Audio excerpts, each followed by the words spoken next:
જય સ્વામિનારાયણ।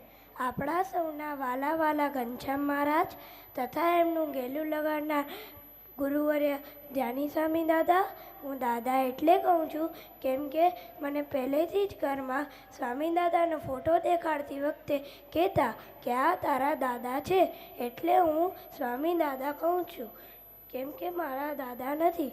બીજું, એક મૂર્તિકાર હતો, તેણે સરસ મજાની મૂર્તિ બનાવી, કલર પૂર્યો, પણ મૂર્તિ શોભતી નથી। પછી એણે મૂર્તિને વસ્ત્ર પહેરાવ્યા ને આભૂષણો પહેરાવ્યા તો મૂર્તિ શોભી ઉઠી।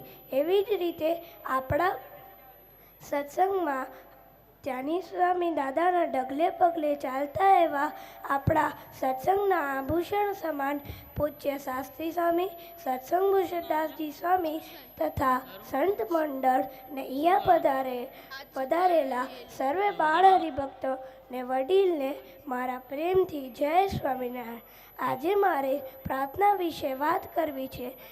પ્રાર્થનાનું આપણા જીવનમાં શું મહત્ત્વ છે તે વાત કરવી છે। પ્રાર્થના એટલે ભગવાન સાથેનું સીધું જોડાણ, ભગવાન સાથે સીધી વાતચીત, ભગવાન સાથેનો પ્રેમ ભાવ, લાગણી અને માંગણીનું બંધન।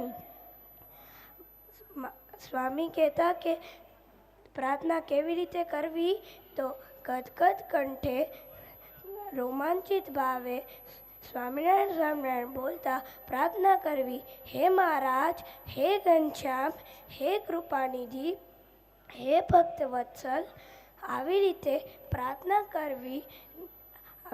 પ્રાર્થના કરવી ને મારા હું મહારાજનો ને મહારાજ મારા। કેવી રીતે? તો સ્વામી કહેતા કે હું તમારો થયો, તમે મારા થયા, બહુ નામી આવો આવો સહજાનંદ સ્વામી। આપણને સ્વામીજીની કોઈ વાત યાદ હોય કે ન હોય, આ વાત જરૂર જ યાદ હશે। કઈ?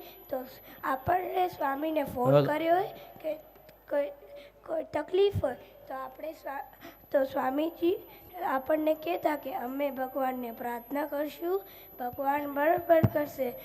આટલું કહેવાથી આપણા બધાના કામ થઈ જતા। શું તમારા કામ થયા છે?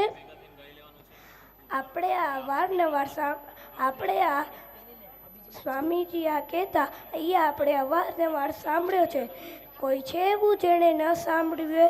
અહીંયા બિરાજમાન ઘનશ્યામ મહારાજ પણ ના ન પાડી શકે, કેમ કે આપણા ધ્યાની સ્વામીએ આપણા સારું કરોડો પ્રાર્થનાઓ કરી છે ને ઘનશ્યામ મહારાજે સાંભળી છે। આ પ્રાર્થનાના ઋણમાંથી તો આપણે કદીએ નહીં છૂટી શકે। બીજું, હું મારી વાત કરું તો હું જ્યારે ત્રીજીમાં હતો ત્યારે હું બહુ જ કાર્ટૂન જોતો। ત્યારે મારા પપ્પાએ પૂજ્ય શાસ્ત્રી સ્વામીને કીધું, એમણે કીધું કે અમે ભગવાનને પ્રાર્થના કરશું, કાર્ટૂન નહીં જોવાનું। તેથી હવે આજ સુધી મારો કાર્ટૂન જોવાનું મન ન થયું। મને આટલું જ કહેવું છે બધાના તરફથી કે આપણા બધાનું જીવન સ્વામીને મહારાજના સંકલ્પને આજ્ઞા પ્રમાણે વર્તે। જય સ્વામિનારાયણ।